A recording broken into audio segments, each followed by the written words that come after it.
पूरे देश भर की बात सबसे पहले करेंगे। कोरोना का कहर, पिछले 24 घंटे में कोरोना के 3,17,532 नए मामले दर्ज किए गए।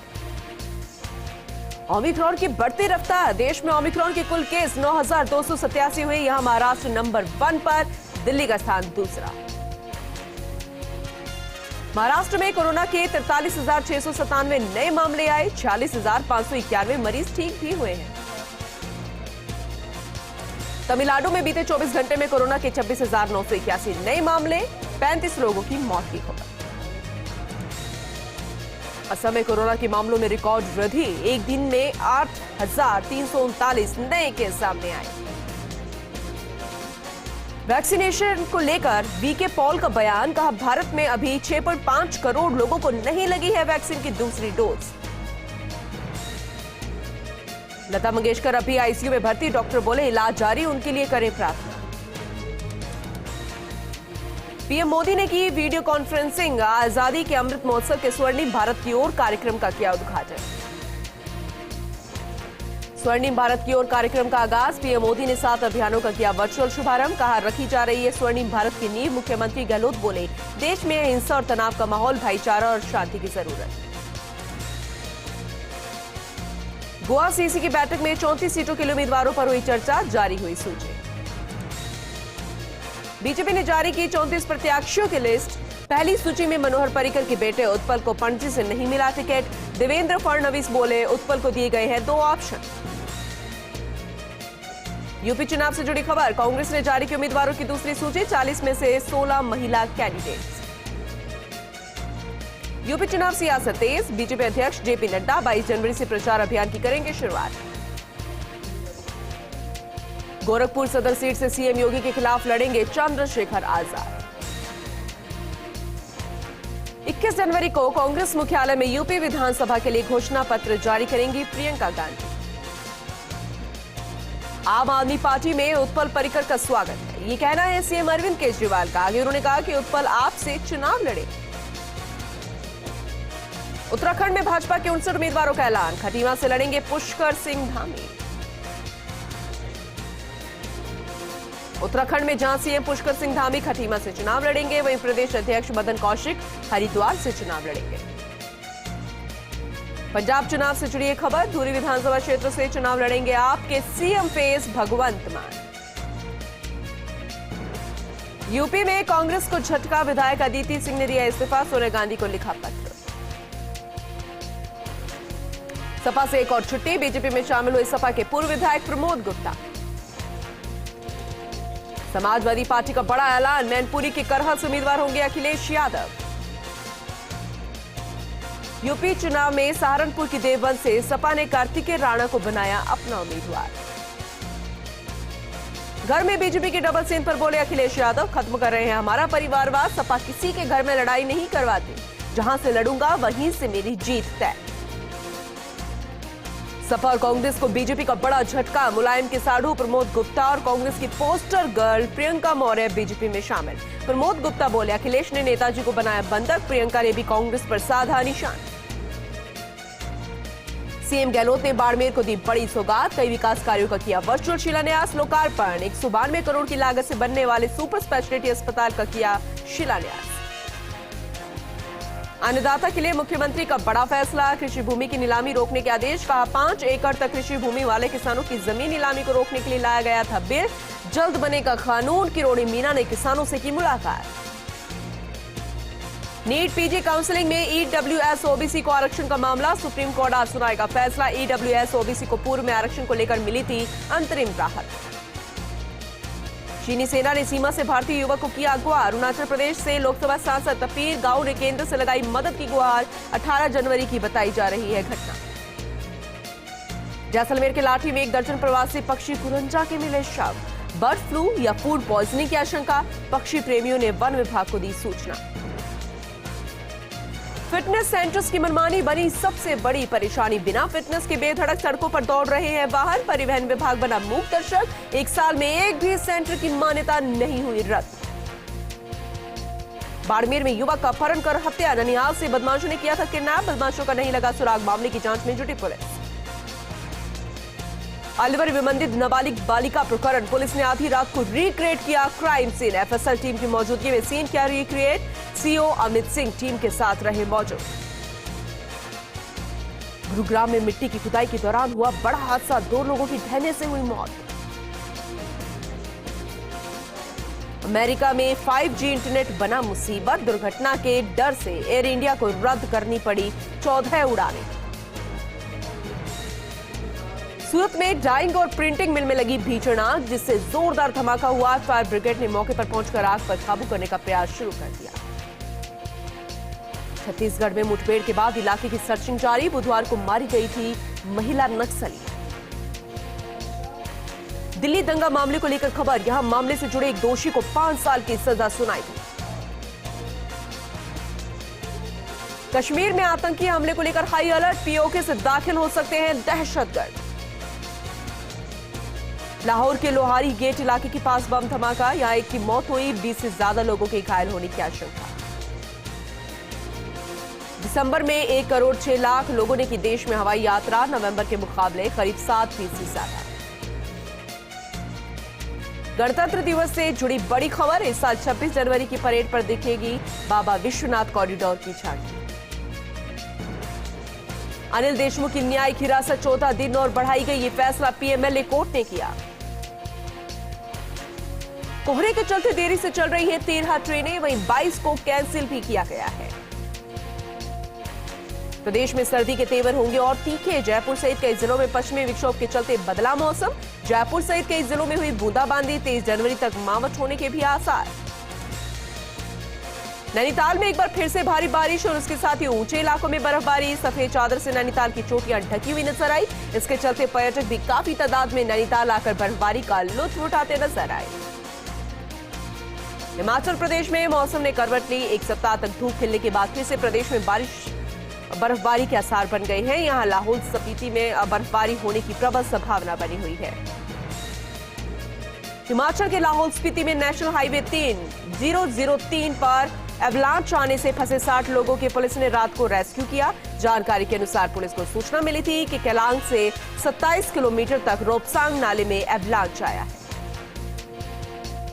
उत्तराखंड के पहाड़ों में बर्फबारी से एक तरफ पर्यटन बढ़ा तो दूसरी तरफ स्थानीय लोगों की समस्याएं भी, लेकिन इस बीच खिलाड़ियों की उम्मीदें भी बढ़ी है। फिलहाल संबंधित विभाग इस तैयारी में लगा है कि यहां पर नेशनल स्कीइंग खेलों का आयोजन किया जाए कि नहीं। सर्दियों की असली खूबसूरती बर्फबारी के बाद ही नजर आती है। यकीन नहीं होता तो ये वीडियो आप अच्छे से देखिएगा, क्योंकि बर्फबारी ने फिनलैंड के जंगलों की खूबसूरती बढ़ा दी है। सब कुछ बर्फ से ढका है और ये वीडियो सोशल मीडिया पर हर किसी को बेहद पसंद भी आ रहा है।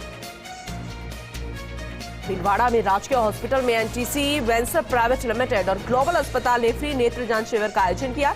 शिविर में कोरोना गाइडलाइंस की कड़ी पालना की गई। अजमेर के विजयनगर की बात करें तो यहां पर कोरोना संक्रमण को लेकर पुलिस प्रशासन ने जागरूकता रैली निकाली। इस दौरान नागरिकों को मास्क भी वितरित किए गए। बौली में भाजपा मंडल की टीम ने यूपी के अलीगढ़ में प्रचार प्रसार किया। घर घर जाकर भाजपा के समर्थन में वोट मांगे गए। नीमका थाना की गुमान सिंह ढाणी में मेजर जनरल राजेंद्र राय ने 61 ESM कैंटीन का उद्घाटन किया। कोरोना गाइडलाइन की पालना करने की अपील भी की गई। श्री विजयनगर में बिलौजिया पंचायत घर के समक्ष मनरेगा श्रमिकों ने धरना प्रदर्शन कर समस्याओं को निस्तारण करने की मांग की और आश्वासन दिए जाने के बाद आंदोलन स्थगित कर दिया गया। ब्यावर में एसडीएम राहुल ने अमृत कौर अस्पताल में स्थित टीकाकरण केंद्र का निरीक्षण किया और कोरोना से बचाव के लिए प्रभारी को आवश्यक दिशा निर्देश दिए गए। सिरोही जिले में तीसरी लहर में कोरोना संक्रमण का आंकड़ा दिन प्रतिदिन बढ़ता जा रहा है और जिला कलेक्टर डॉक्टर भंवरलाल ने अस्पताल प्रशासन को अब दिशा निर्देश दिए हैं। अजमेर की क्लॉक टावर थाना पुलिस ने चोरी वारदात में शातिर बदमाशों को पकड़कर एक बड़ी सफलता हासिल की है। चोरी का पूरा माल भी बरामद कर लिया गया। रेल मगरा पुलिस ने मकान में गहने चोरी की वारदात का खुलासा किया। मामले में पीड़िता के नाबालिग पुत्र को निरुद्ध कर उसके सहयोगी एक पड़ोसी महिला को गिरफ्तार किया। कुंवारिया कस्बे में 2 महीने पूर्व अपहरण हुई नाबालिग किशोरी का पुलिस अभी तक कुछ पता नहीं चला पाई। इसके बाद परिजनों ने पुलिस पर कार्रवाई न करने का आरोप लगाया। एसपी कार्यालय पहुंचकर ज्ञापन देकर बेटी की तलाश करने की मांग की। राजसमंद में उदयपुर गोमती 4 लेन निर्माता कंपनी की बेरुखी के चलते हाईवे पर लगातार हादसे हो रहे हैं, लेकिन प्रशासन की चुप्पी और 4 लेन निर्माता कंपनी मनमानी आमजन की जान की दुश्मन बन गई है। ब्यावर के राजकीय उच्च माध्यमिक विद्यालयों में मुख्यमंत्री निःशुल्क साइकिल वितरण योजना के तहत साइकिलों का वितरण किया जा रहा है। इसी कड़ी में छावनी बालिका उच्च माध्यमिक विद्यालय में 40 छात्राओं को साइकिल वितरित की गई। कुचामन सिटी में गणतंत्र दिवस समारोह की तैयारियों को लेकर बैठक आयोजित हुई। इसमें एसडीएम ने कई निर्णय लिए। ब्यावर के वार्ड नंबर 47 के भाजपा पार्षद क्षेत्र में स्वीकृत सड़क निर्माण कार्य को शुरू कराने की मांग की गई। इसे लेकर पार्षद गोपाल सिंह रावत निर्माण विभाग कार्यालय पहुंचे। विभाग के अधिशासी अभियंता ओपी चौहान को ज्ञापन भी दिया गया। बूंदी की रोटेदा ग्राम पंचायत में मनरेगा की महिला श्रमिकों ने मौन जुलूस निकाला। इस जुलूस में महिलाएं हाथों में तकिया लेकर गांव के प्रमुख मार्गों से होकर गुजरी और सरपंच को ज्ञापन सौंपा गया। सिरोही में मुख्यमंत्री के सलाहकार और सिरोही विधानसभा से विधायक संयम लोढ़ा का जन्मदिन और शादी की वर्षगांठ मनाई गई। इस दौरान नगर परिषद सभापति महेंद्र मेवाड़ा के नेतृत्व में कांग्रेस के कार्यकर्ताओं ने केक काटकर जन्मदिन मनाया। तिचारा कस्बे के देहरा जैन मंदिर पर छुल्लक 105वें सोम सागर महाराज का देवलोक गमन हो गया। छुल्लक जी गत 5 वर्षों से क्षेत्र पर रहकर धर्म ध्यान साधना में अपना जीवन व्यतीत कर रहे थे। सूरजगढ़ में भाजपा समर्पण निधि अभियान को लेकर बैठक हुई, जिसकी अध्यक्षता जिलाध्यक्ष पवन मामंजिया ने की। डीडवाना में अजमेर के क्षेत्रीय परिवहन अधिकारी ने जिला परिवहन कार्यालय का निरीक्षण किया। साथ ही वित्तीय वर्ष के लक्ष्य को पूरा करने को लेकर बैठक हुई। लाडनू में मल मूत्र थैलियों में डालकर शमशान भूमि पर फेंकने से लोगों में भारी आक्रोश है। इसे लेकर गुस्साए कई संगठनों और समाज के लोगों ने एसडीएम अनिल कुमार गढ़वाल को ज्ञापन सौंपा। दौसा में कलेक्टर कमर उल जमान कलेक्टर पीयूष समरिया के तबादले के बाद ज्वाइन करने के लिए पहुंचे। यहां पर उनको एडीएम आर के मीना ने रिसीव किया। शिवगंज में विधायक संयम लोढ़ा के 55वें जन्मदिवस पर समर्थकों ने उनके निवास स्थान पर पहुंचकर बधाई दी और उन्हें पुष्पमाला पहनाकर दीर्घायु की कामना की। ब्यावर में भारतीय मजदूर संघ ने न्यूनतम पेंशन को बढ़ाकर 1000 रुपए से 5000 रुपए करने की मांग की और अपनी मांग को लेकर केंद्रीय वित्त मंत्री सरकार निर्मला सीतारमण के नाम एसडीएम को ज्ञापन भी दिया। जयपुर में सोनू हेल्पिंग हैंड ट्रस्ट ने जरूरतमंदों को श्रमिक कार्ड बनवाया। ये कार्य सुनीता छाबड़ा ने ट्रस्ट के तत्वावधान में श्रमिक जनों के लिए श्रमिक कार्ड का शिविर लगाकर किया। जयपुर के हाथोंज में स्थित श्री दक्षिण मुखी बालाजी मंदिर में सीताराम समाज छोटी चौपड़ के द्वारा मेजबानी विवाह उत्सव मनाया गया। ये मेजबानी उत्सव 40 दिन तक मनाया गया। ये परंपरा लगभग 250 साल पुरानी है। दरअसल यहाँ पर आसमान में काले घने बादल छाना शुरू हो गए हैं। मौसम विभाग की वेदर रिपोर्ट के अनुसार पश्चिमी विक्षोभ यहाँ पर असर दिखाएगा और 3 दिन तक बारिश की भी संभावना जताई जा रही है। मेरठा सिटी के सीनियर अधिवक्ता ने बैडमिंटन संघ के जिलाध्यक्ष महेंद्र दिवाकर के निधन पर उनको श्रद्धांजलि अर्पित की। उन्होंने कहा कि खेल की प्रतिभाओं को बढ़ाने के लिए उन्होंने अपना बेहतरीन योगदान दिया है। मेरठा सिटी में शोभा देवी मेमोरियल ने भामाशाहों का अभिनंदन किया। पूर्व नगर पालिका अध्यक्ष ने बताया कि भामाशाह हमेशा सेवा कार्य में सहयोग करते हैं। मेरठा सिटी के सिखवाल भवन में ई श्रमिक कार्ड शिविर का आयोजन हुआ। यहां एसडीएम ने 1000 श्रमिक कार्ड वितरित किए। रियाबड़ी के ग्रामवासियों ने छात्रों के साथ एसडीएम को ज्ञापन सौंपा। यहां उन्होंने राजकीय महाविद्यालय खुलवाने की मांग की। मेरठा सिटी जिला संयोजक के निर्देशानुसार छात्र नेता सूरज ताड़ा को एबीवीपी का जिला मंत्री बनाया गया है। इस दौरान युवाओं ने साफा पहनाकर उनका अभिनंदन किया। रियाबड़ी के जसनगर में राष्ट्रीय जैन संत का प्रवेश हुआ। यहां विभिन्न स्थानों पर लोगों ने जैन संतों के दर्शन का लाभ लिया। सरदार शहर में युवाओं को आईटी इंडस्ट्री में रोजगार मिलने के लिए स्किल डेवलपमेंट प्रोग्राम शुरू किया गया। पंचायत ने इस पहल की शुरुआत की, जिसकी सराहना अब हर कोई कर रहा है। उदयपुर के कुराबड़ में पुलिस ने कार्रवाई करते हुए फर्जी शादी कराने वाले गिरोह के 2 सदस्यों को गिरफ्तार किया। ये लोगों को झांसा देकर नकदी और जेवरात लेकर भाग जाते थे। सवाई माधोपुर के बौली में बूस्टर डोज टीकाकरण ने गति पकड़ी। सरकारी कार्यालयों पर लगाए गए वैक्सीनेशन कैंप में अधिकारियों को बूस्टर डोज लगाई गई। लाडनू में शहीद बिरदाराम गोदारा की प्रथम पुण्यतिथि पर राजकीय रक्तदान शिविर का आयोजन किया गया, जिसमें 82 यूनिट रक्तदान किया गया। झुंझुनू के एसडीएम कार्यालय पर व्यापारियों ने तहसीलदार के खिलाफ प्रदर्शन किया। उनका आरोप है कि बिना मास्क के चालान काटने आए अधिकारियों के खिलाफ कार्रवाई की जाए। झुंझुनू के बैंक ऑफ बड़ौदा में एक बैंक कर्मी कोरोना पॉजिटिव आया। 3 अन्य कस्बे वासी भी पॉजिटिव आए हैं, जिसके बाद स्वास्थ्य विभाग मुस्तैद हो गया है। डेगाना विद्युत विभाग ने रोड लाइट्स के लिए लगाए गए मीटर्स का निरीक्षण किया। जेईएन ने बताया कि मीटर्स में किसी तरह की टेक्निकल समस्या ना हो, इसके लिए उनको चेक किया गया है। भीनमाल के जीके गोवाणी राजकीय महाविद्यालय में छात्र छात्राओं ने प्रदर्शन किया और कॉलेज परिसर में कामकाजी महिलाओं के लिए प्रस्तावित छात्रावास बनाने को लेकर भूमि आवंटन की मांग को लेकर अपना विरोध जताया। लाडनू में जैन विश्व भारती के आचार्य को देखने के लिए भीड़ जमा हो गई। उनका आशीर्वाद लेने के लिए पूरे दिन लोगों का तांता लगा रहा। झुंझुनू की खेतड़ी में देवकीनंदन पांडे की प्रथम पुण्यतिथि पर गायों को बीमारी से बचाव के लिए वैक्सीनेशन किया गया। कार्यक्रम का शुभारंभ पुलिस उपाधीक्षक ने किया। डूंगरपुर के करौली में करंट लगने से एक युवक की मौत हो गई। घर में सोते वक्त उनके पास लगे प्लग पर हाथ लगने से उन्हें करंट लग गया। अलवर के टप्पूकड़ा में इन दिनों कड़ाके की ठंड पड़ रही है, जहां कोहरे और शीतलहर से लोगों के हाल बेहाल हैं। किसान भी अपनी फसल को लेकर काफी परेशान नजर आ रहे हैं। कोटा में बीते 24 घंटों में कोविड से 2 बुजुर्गों की मौत हो गई। दोनों बुजुर्गों को वैक्सीन की डबल डोज लग चुकी थी। शहर में कोरोना पॉजिटिव रोगियों की रेट 16.3% पहुंच गई है। भरतपुर में घने कोहरे से बड़ी परेशानियां। कड़ाके की ठंड से लोग कांप उठे। अलाव के सहारे जीवन काटते नजर आए लोग। वहीं कोहरे की वजह से वाहनों की रफ्तार भी थमती नजर आई। डीडवाना में पुलिस का विशेष जांच अभियान जारी। अब तक 22 वाहनों के चालान काटकर जुर्माना वसूला गया, जिसमें बगैर मास्क के लोगों के भी चालान काटे गए।